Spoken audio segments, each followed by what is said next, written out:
மே 4ஆம் தேதி வந்து வீட்டில் பெண் குழந்தை இருந்துச்சுன்னா 20 வயசு, அதாவது 18 வயசுலேருந்து 24 வயசு 25 வயசு வரை பெண் குழந்தைங்க இருந்துச்சுன்னா அவங்களுடைய பெற்றோர் வந்து அவங்கள கண்டித்து வச்சுக்கோங்க. தயவு கூர்ந்து அந்த ஒரு நாளில் யார் எல்லா பெண்களையும் பத்திரப்படுத்திக்கோங்க, பாதுகாப்பாக அவங்க பக்கத்திலே இருங்க. ஏன்னா பல பிரச்சனைகள் நடக்க போது. நீ படித்தவனா இருந்தா நீ தற்கொலைக்கு ஓட்டு போட மாட்டேன், நீ படித்தவனா இருந்தா நீ அவனுக்கு ஆதரவு செய்ய மாட்டேன்.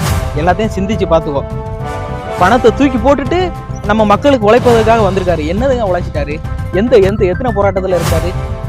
மருத்துவர்களுக்கு போராட்டம்னா வந்தாரா? இல்லை சொல்லுங்க பார்ப்போம். இல்லை ஆசிரியர்களுக்கு போராட்டம்னா வந்தாரா? செவிலியர்களுக்கு போராட்டம்னா வந்தாரா? துப்புரவு பணியாளர்களுக்கு போராட்டம்னா வந்தாரா? விவசாயிகளுக்கு போராட்டம்னா வந்தாரா? விவசாயிகளுக்கு ஆதரவு பண்ணாரா? சொல்லுங்க பார்ப்போம். ஒண்ணுமே பண்ணல. அப்புறம் எதுக்கு அவங்க பின்னாடி ஓடுறீங்க?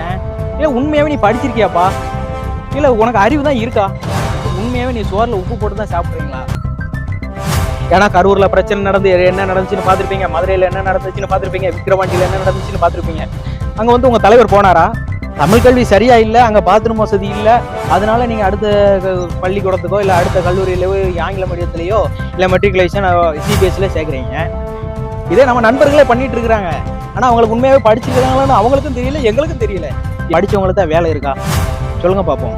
ஆனால் படிக்கிறோம், அதில் வேற ஆங்கிலத்தில் வேற படிக்க வைக்கிறோம், ஹிந்தியில் படிக்க வைக்கிறோம், மலையாளத்தில் படிக்க வைக்கிறோம், உருதுல படிக்க வைக்கிறோம், என்னதெல்லாம் படிக்க வச்சுட்டு இருக்கிறோம். பெண்களுக்கு சரியான பாதுகாப்பு கொடு, பெண்களை தொட்டாமனா அவனை முடிச்சு விடு.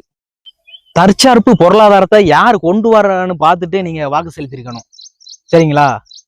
இப்போ நம்ம இப்போ இங்க நின்றுட்டு இருக்கிறோம், அங்க தென்னை மரம் அதிகமா இருக்குது, அது மாதிரி மக்காச்சோளம் போட்டுக்கிறாங்க, வாழை போட்டிருக்கிறாங்க. இதுல இருந்து என்ன தயாரிக்கலாம், என்னது தயாரிச்சா எப்படி அங்க வந்து வேலைகளை பெருக்கலாம் அப்படிலாம் சிந்திச்சு பார்த்து தான் அண்ணன் சீமான் வந்து செயற்பாட்டு வரையறைவுல வந்து சொல்லியிருக்கிறாரு. அதை படிச்சுட்டு இது சரிப்படுமா இல்லை இது சரியா வராதா அப்படிலாம் யோசித்துக்கோங்க. சரிங்களா? இதே வேற நாட்டுல வச்சுக்கோங்களேன், பிரேசில், கனடா, சிங்கப்பூர், மலேசியா இது போன்ற எல்லா நாடுகள்லையும் வீட்டுக்கு ஒரு அரசு பணி இருக்கு.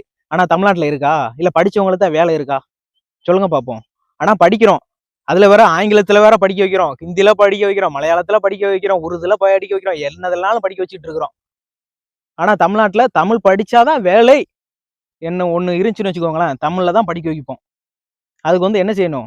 தமிழ்ல படிச்சா மட்டும்தான் வேலை வாய்ப்பு. தமிழ்ல படிச்சவங்களுக்கு தான் ஒரு முக்கியத்துவம் இருந்துச்சுன்னா எல்லாருமே தமிழ் கல்வியை படிப்பாங்க.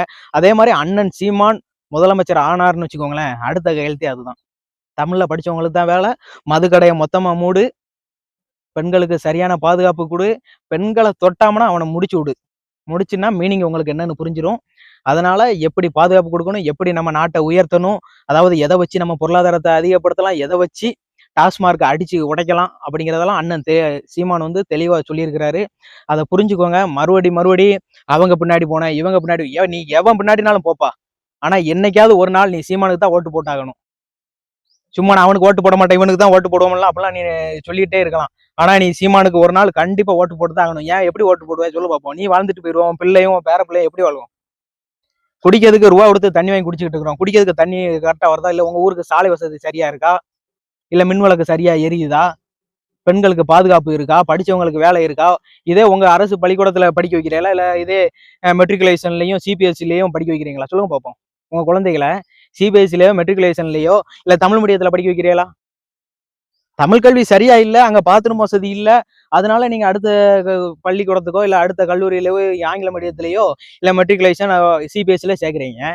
இதே அண்ணன் சீமான் அவர்கள் முதலமைச்சர் ஆனார்னு வச்சுக்கோங்களேன், மொத்தமா தனியார் மயமாக்கப்பட்ட அனைத்து வகையான மருத்துவத்தையும் மூடுவாப்புல, அனைத்து வகையான பள்ளி கல்லூரிகளையும் மூடுவாப்புல. அதுக்கப்புறம் நீ என்ன பண்ணுவ? சரி நீ ஆங்கிலத்திலே படிக்க வச்சுக்கோப்பா, நான் மெட்ரிகுலேஷனே நீ படிக்க வச்சு போயேன். நீ மெட்ரிகுலேஷன் படிச்ச குழந்தைகிட்ட போய் அவன் மெட்ரிகுலேஷன் தானே படிக்கிறான், ஆனா அவன் நம்ம தமிழை வந்து நமக்கு சரியா படிச்சோம்னா அவன் என்ன சொன்னாலும் நம்ம தமிழ்ல எழுத தெரியும். சரிங்களா? இப்போ வந்து உழவன் ஏழையாக இருந்தால் அந்த நாடும் ஏழையான நாடாகத்தான் கருதப்படும்னு நம்ம தமிழ் எழுதியிருந்தோம். அதே தமிழ அவன் இங்கிலீஷ் மீடியம் தானே படிக்கான். அவன்கிட்ட போய் உழவன் ஏழையாக இருந்தால் அந்த நாடும் ஏழையான நாடாகத்தான் கருதப்படும் அப்படின்னு அவன் ஆங்கிலத்தில் எழுதுறான்னு உங்க குழந்தைகளை செக் பண்ணி பாருங்க. ஆனா சும்மாதான் நம்ம நண்பர் கூட ஆங்கில மீடியத்துல அதாவது சிபிஎஸ்சி படிக்க வச்சிருக்காங்க. ஆனா அவங்களுக்கு அந்த சின்ன பிள்ளைகளுக்கு கூட கேட்டா கூட தெரிய மாட்டேங்குது.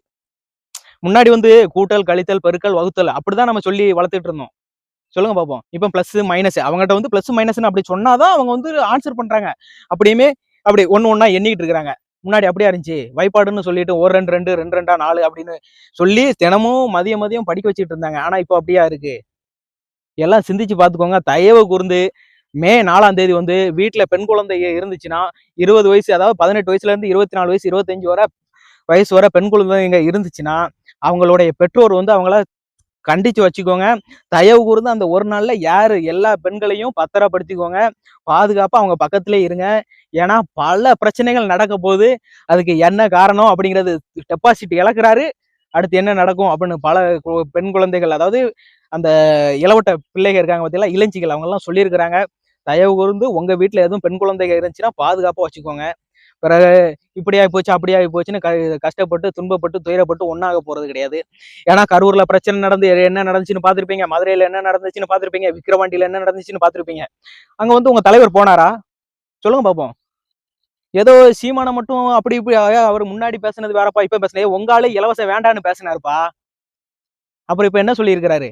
தாலிக்கு தங்கம் கொடுப்பாராம். மொத்தத்துக்கு 4.5 லட்சம் கோடி தான் தமிழ்நாட்டுக்கு நிதியே ஒதுக்குவாங்களாம். இவங்க மொத்தமா கொடுத்தாங்கன்னா 12.5 லட்சம் கோடி வருது. அதெல்லாம் எங்க இருந்து எடுப்பாப்ல? அதாவது எப்படி பணத்தை தூக்கி போட்டுட்டு நம்ம மக்களுக்கு உழைப்பதற்காக வந்திருக்காரு. என்னதுங்க உழைச்சிட்டாரு? எந்த எந்த எத்தனை போராட்டத்துல இருந்தாரு? மருத்துவர்கள் போராட்டம்னா வந்தாரா? இல்ல சொல்லுங்க பாப்போம். இல்ல ஆசிரியர்களுக்கு போராட்டம்னா வந்தாரா? செவிலியர்களுக்கு போராட்டம்னா வந்தாரா? துப்புரவு பணியாளர்களுக்கு போராட்டம்னா வந்தாரா? விவசாயிகளுக்கு போராட்டம்னாலும் வந்தாரா? விவசாயிகளுக்கு ஆதரவு பண்ணுதாரா? சொல்லுங்க பாப்போம். ஒண்ணுமே பண்ணல. அப்புறம் எதுங்க அவங்க பின்னாடி ஓடுறீங்க? இல்ல உண்மையாவே நீ படிச்சிருக்கியாப்பா? இல்ல உனக்கு அறிவு தான் இருக்கா? நீ அறிவு இருந்தேன்னா நீ அவங்களுக்கு ஓட்டு போட மாட்டப்பா. நீ அவன் பின்னாடி போக மாட்ட. எல்லாம் இதை நீங்க பாத்துட்டு இருக்கீங்க பாத்தீங்களா? அப்படி தற்கூரி எவனும் பாத்துட்டு இருந்தாங்கன்னா இந்த கேள்வி உங்களுக்கு தான். நான் இதுக்காக ஓட்டு போடுவேன் நீ சொல்லிடுறா பாப்போம். நான் இதுக்காக இவருக்கு நான் ஆதரவு பண்ணுறேன், இவருக்கு ஆதரவு பண்ண உன்னால சொல்ல முடியுமா? ஆனா நீ நாம் தமிழர் கட்சியில நீ எவன்கிட்ட கேட்டாலும் உன்ட்ட ஆன்சர் பண்ணுவான்.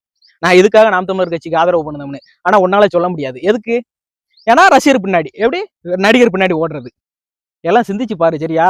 உங்க வீட்டுல ஒரு பெண் குழந்தை இருக்கத்தானே செய்தே, நீயும் படிச்சவனா தானே இருப்ப. உனக்கு முதல்ல வேலை இல்லை, அது தெரிஞ்சுக்கணும். அதுல வர சிரிக்கிறது. இப்ப அந்த பக்கத்து நாட்டுல எல்லாம் சொல்றோம் பாத்தீங்களா, அங்க ஒரு வீட்டுக்கு ஒரு அரசு பணி இருந்தோடனே அதெல்லாம் நம்ம ஊர்ல கொண்டு வர முடியாதுப்பா அப்படின்னு பல பேர் கேலி கிண்டல் பண்றது. இதே நம்ம நண்பர்களே பண்ணிட்டு இருக்கிறாங்க. ஆனா அவங்களுக்கு உண்மையாவே படிச்சிருக்காங்களான்னு அவங்களுக்கும் தெரியல, எங்களுக்கும் தெரியல. எத்தனைடையும் அவங்களுக்கு பதிவு போட்டாலுமே அவங்க படிச்சிருந்தாலும் படிக்காத மாதிரி தான். என்ன சொன்னாலும் கேட்டுக்கிற மாட்டாங்க. ரீல்ஸை மட்டும் அனுப்பி விட்டுக்கிட்டே இருப்பாங்க. ஏதாவது போட்டான்னு வச்சுக்கோங்களேன், முன்னாடி அதாவது கட் பண்ணி போடுறது. இப்ப அண்ணன் வந்து ஒரு இது பேசியிருக்காருன்னு வச்சுக்கோங்க, அந்த பேசினதை முழுமையா போட மாட்டாங்க. முழுமையா போடாம என்ன பண்றது, அதுல கொஞ்சம் கட் பண்றது, இதுல கொஞ்சம் கட் பண்றது, கட் பண்ணி அனுப்பி விடுறது. உண்மையாவே நீ படிச்சிருந்தா அப்படி அந்த வேலை பண்ண மாட்டேன். நீ படிச்சவனா இருந்தா நீ தற்கூரிக்கு ஓட்டு போட்டிருக்க மாட்டேன். நீ படிச்சவனா இருந்தா நீ அவனுக்கு ஆதரவு செய்ய மாட்டேன். எல்லாத்தையும் சிந்திச்சு பாத்துக்கோ. இவன் சொல்றது உண்மையா, இப்படிலாம் நடந்துச்சான்னு சிந்திச்சு பாத்துக்கோ. அப்படி சிந்திச்சு பார்த்து நீங்க நாம் தமிழருக்கு வாக்கு செலுத்தணும் மட்டும்தான் நல்லவன், படிச்சவன், அறிவு உள்ளவன்.